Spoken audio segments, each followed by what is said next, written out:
ஆன்மீக சொந்தங்கள் அனைவருக்கும் அன்பான மாலை வணக்கம். நாம் நம்மளுடைய சேனலில் தொடர்ந்து நிறைய சுவாரஸ்யமான ஆன்மீகம் சார்ந்த தகவல்களை தாங்க பார்த்துட்டு வந்துட்டு இருக்கோம். அந்த வரிசையில் இன்றைக்கி என்ன பார்க்க போகிறோம் அப்படின்னா, அமாவாசை தினத்தில் வரக்கூடிய முக்கியமான ஒரு நிகழ்வான சூரிய கிரகணம். இந்த ஆண்டினுடைய முதல் சூரிய கிரகணம் பிப்ரவரி மாதம் 17ஆம் தேதி செவ்வாய்க்கிழமை அன்னைக்கு உருவாகுதுங்க. இந்த கிரகணம் என்ன மாதிரியான மாற்றங்களை ஒவ்வொரு ராசிக்காரர்களுக்கும் ஏற்படுத்தி கொடுக்க போகுது அப்படின்றத பற்றியும், இந்த கிரகணத்தின் பொழுது ஏற்படக்கூடிய மாற்றமானது கன்னிராசினியர்களுடைய வாழ்க்கையில் ஒரு விதமான தாக்கங்களை ஏற்படுத்த போகுது, அதை பற்றி தான் தெளிவாக தெரிஞ்சுக்க போகிறோம். வீடியோக்குள்ளே போகிறதுக்கு முன்னாடி நீங்களும் நம்ம சேனலை சப்ஸ்கிரைப் பண்ணாமல் இருந்தீங்க அப்படின்னா மறக்காமல் சேனலை சப்ஸ்கிரைப் பண்ணிக்கோங்க. கூடவே பக்கத்தில் இருக்கிற பெல் சிம்பிளையும் கிளிக் பண்ணிக்கோங்க. அப்போ தான் நாங்கள் போடக்கூடிய வீடியோக்கள் எல்லாமே உங்களுக்கு நோட்டிஃபிகேஷன் உடனுக்குடன் வந்தடையும். நீங்களும் பார்த்து பயன்பெறலாம். வாங்க வீடியோக்குள்ளே போகலாம். ஒரு ஆண்டில் நடக்கக்கூடிய முக்கியமான நிகழ்வுகளில் ஒன்றுனா அது கிரகணம் தாங்க.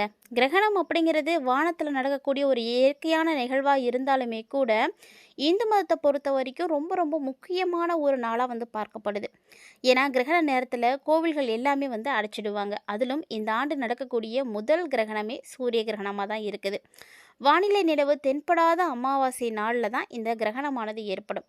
அது மட்டும் இல்லாமல் இந்த கிரகணத்தை இந்தியாவில் பார்க்க முடியாது அப்படிங்கிறது ரொம்ப ரொம்ப குறிப்பிடத்தக்க ஒரு விஷயம்.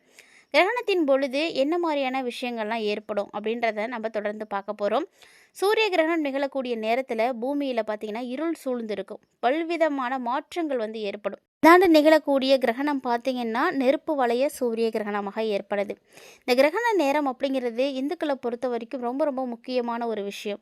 அந்த நாளில் அந்த நேரத்தில் செய்யக்கூடிய விஷயங்கள் ரொம்பவே முக்கியம். அதனால தான் அந்த காலத்திலே நம்முடைய முன்னோர்கள் இதெல்லாம் செய்யணும், இதெல்லாம் செய்யக்கூடாது அப்படின்னு ஒரு சில சாஸ்திர சம்பிரதாயங்களை எல்லாம் ஏற்படுத்தினாங்க.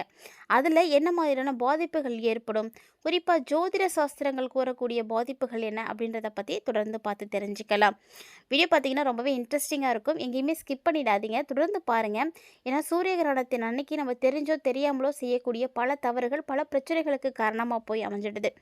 சூரிய கிரகணத்தோட அமாவாசை வருது அப்படின்னா ரொம்ப ரொம்ப கவனமாக தான் இருக்கணும். ஏன்னா இந்த சூரிய கிரகணம் பார்த்திங்கன்னா கூடுதல் சிறப்பான ஒரு நாள் அப்படின்னும் சொல்லுவாங்க. ஏன்னா அமாவாசை அப்படிங்கிறது முன்னோர்களுடைய வழிபாட்டுக்கு உரிய நாள். அந்த நாளில் சூரிய கிரகணமும் ஏற்படுது அப்படிங்கும் பொழுது இன்னும் சிறப்பானதாக தான் இருக்கும். இந்த கிரகணம் அப்படிங்கிறது செவ்வாய்க்கிழமை அன்னைக்கு வந்திருக்கு. ஸோ இது பார்த்திங்கன்னா முன்னோர்களை வழிபாடு செய்யறதுக்குரிய நாள். செவ்வாய்க்கிழமை அப்படிங்கிறது முருகப்பெருமானுக்குரிய அற்புதமான நாள். முருகனையும் முன்னோர்களையும் வழிபாடு செய்யும் பொழுது நிறைய விஷயங்கள் உங்களுக்கு சிறப்பாக நடக்கும். சூரியனுக்கு பூமிக்கு இடையில சந்திரன் கடந்து போகும்போது தான் சூரியனுக்கு கிரகணமே ஏற்படும். இதனால் பூமியில் சூரியனுடைய கதிர்கள் படுவது தடைப்படும். பூமியில் இருள் சூழ்ந்தது போல் தோற்றம் காட்டும். இதுதான் சூரிய கிரகணம் அப்படின்னு சொல்லுவோம். இந்த ஆண்டு நிகழக்கூடிய சூரிய கிரகணத்தை இந்தியாவில் பார்க்க முடியாது. இந்தியாவில் இரவு நேரத்தில் வேறு ஏற்படுதுங்க. ஸோ ஒரு சில குறிப்பிட்ட விதிமுறைகளை இந்த நாளில் கடைபிடிக்கிறது ரொம்ப ரொம்ப அவசியம். அப்படி என்னென்ன விஷயங்களை நம்ம ஃபாலோ பண்ண போகிறோம் அப்படின்னு பார்க்கும் பொழுது, முதல்ல இது வானத்தில் நிகழக்கூடிய அரிய வகை நிகழ்வு. அதுவும் பார்த்திங்கன்னா ஒரு குறிப்பிட்ட மணி நேரம் மட்டும்தான் இருக்கும். அந்த நேரத்தில் மட்டும் ஒரு சில விஷயங்களை தவிர்த்தோம் அப்படின்னாலே போதும். ஆனால் கிரகணம் துவங்கிறதுக்கு முன்னாடியே பார்த்திங்கன்னா சூதகாலம் அப்படிங்கிறது ஆரம்பமாயிடும். அப்போது என்ன பண்ணணுன்னா, அந்த கிரகணம் ஆரம்பமாகறதுக்கு முன்னாடியே கொஞ்சம் நம்ம தயாராகிக்கணும். எப்போதுமே கிரகணம் ஏற்படுதுன்னா சூதகாலம் இருக்குன்னா அது 5 மணி நேரத்துக்கு முன்னாடியே சூதகாலம் ஆரம்பிச்சிடும். இந்த நேரத்தில் இருந்து நம்ம என்ன பண்ணணும், கிரகண காலமாக கணக்கு வச்சுக்கணும். ஸோ அந்த டைமில் நம்ம சாப்பிடக்கூடாது, சமைக்கக்கூடாது, இதெல்லாம் கண்டிப்பாக தவிர்க்கணும். ஏன்னா கிரகண நேரத்தில் உணவு சாப்பிடுவது அப்படி மட்டும் இல்லாமல் தண்ணீர் குடிக்கிறத கூட தவிர்க்கணும் அப்படின்னு சாஸ்திரங்கள் சொல்லுது. கிரகணத்தோடு வரக்கூடிய அமாவாசை அப்படிங்கிறதுனால கட்டாயமாக அன்றைய தினத்தில் நீங்கள் அசைவத்தை தவிர்த்தே ஆகணுங்க. இது பார்த்திங்கன்னா குண்டலின் சக்தியை பாதிக்கிறதோடு மட்டும் இல்லாமல் ஜீரண சக்தியும் பாதிக்கும். இதனால் நீங்கள் நிறைய நிதி இழப்புகளை சந்திக்கலாம். அதே போல் அமாவாசை அன்னைக்கு தொடப்பத்தை நம்ம ரொம்ப ரொம்ப பாதுகாப்பாக வச்சுக்கணும். ஏன்னா தொடப்பம் அப்படிங்கிறது மகாலட்சுமியோட தொடர்புடைய ஒரு பொருள். அமாவாசை அன்னைக்கு தொடப்பம் வாங்கிறது மகாலட்சுமி கோபப்படுத்தும். அதனால் அன்னைக்கு தொடப்பம் வாங்காதீங்க. அதே மாதிரி பணப்புழக்கமும் பாதிப்படைஞ்சிடும், மருத்துவ செலவு வைக்கும், இந்த மாதிரி மோசமான விளைவுகள் ஏற்படும். தொடப்பம் இது மாதிரியான பொருட்களை வீட்டுக்கு நீங்கள் வாங்குறத அன்னைக்கு தவிர்த்துக்கோங்க. அதே போல் பித்ரு தோஷம் ஏற்படக்கூடிய நாள் அப்படிங்கிறதுனால அமாவாசை நாளில் கண்டிப்பாக முடி நகம் இதெல்லாம் வெட்டுறதை தவிர்த்தே ஆகணும். இதுக்கு மாறா நீங்கள் ஜாதகத்தில் இருக்கக்கூடிய ஒரு சில தோஷங்கள் நீங்கிறதுக்கு தலைக்கு குளிக்கலாம், அது தப்பு கிடையாது. அதே போல் கிரகண நாளில் அமாவாசை வந்திருக்கு அப்படின்னா தலைக்கு எண்ணெய் வைக்கிறத வந்து தவிர்த்துக்கணும். மாறா இந்த நாளில் நீங்கள் அதுக்கு பதிலாக எண்ணெயை வந்து தானமாக கொடுங்க யாருக்காவது. கிரகணம் மற்றும் அமாவாசை ரெண்டும் இணைஞ்சு வரக்கூடிய நாளில் கட்டாயமாக திருமணம் நடத்தக்கூடாது, புது வீடு குடி போகக்கூடாது, சுப நிகழ்ச்சிகளும் முடிஞ்ச அளவுக்கு தவிர்க்கணும். இதெல்லாம் என்ன பண்ணுன்னா துரதிருஷ்டத்தை வந்து ஏற்படுத்தி கொடுக்கும்.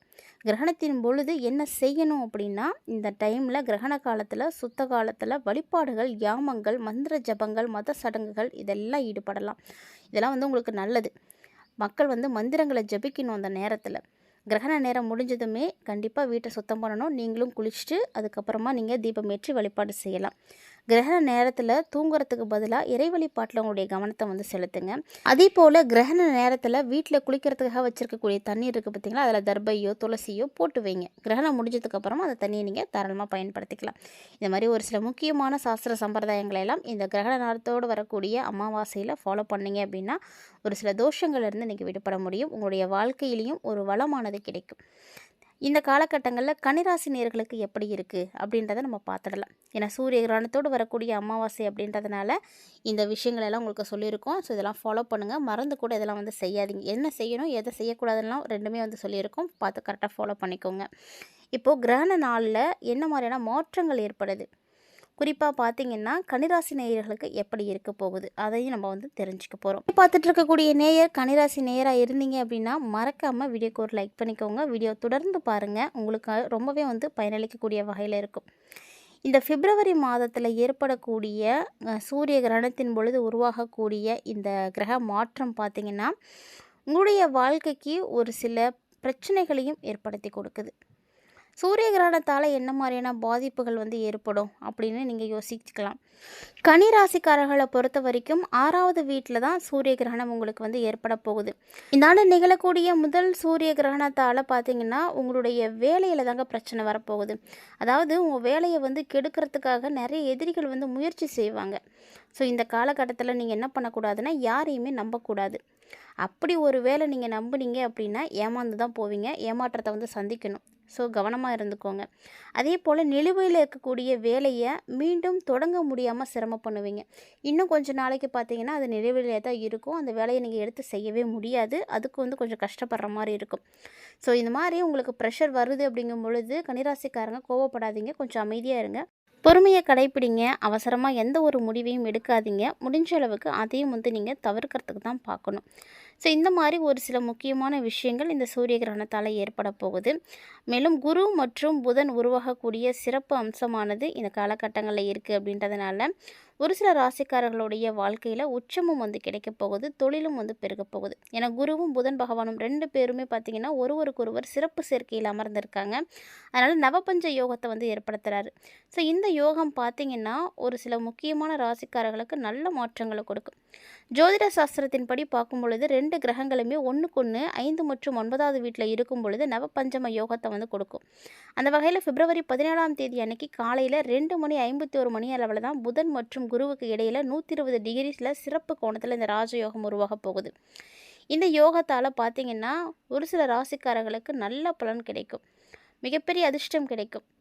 அந்த மாதிரியான நவபஞ்ச யோகத்தின் மூலமாக உங்களுக்கு பார்த்திங்கன்னா ஏற்படக்கூடிய தடைகள் வந்து தடைப்படும். கன்னிராசிக்காரங்களுக்கு உங்களுக்கு கிரகணத்தால் பாதிப்புகள் சின்ன சின்னது இருந்தாலுமே கூட இந்த நவபஞ்ச யோகமானது உங்களுக்கு மிகப்பெரிய அளவில் கை கொடுக்குன்னு சொல்லலாம். ஏன்னா உங்களுடைய கடினமான உழைப்பு என்றைக்கும் வீண் போகவே போகாது. இந்த உழைப்புக்கான பலனை நீங்கள் இந்த டைமில் வந்து பார்ப்பீங்க.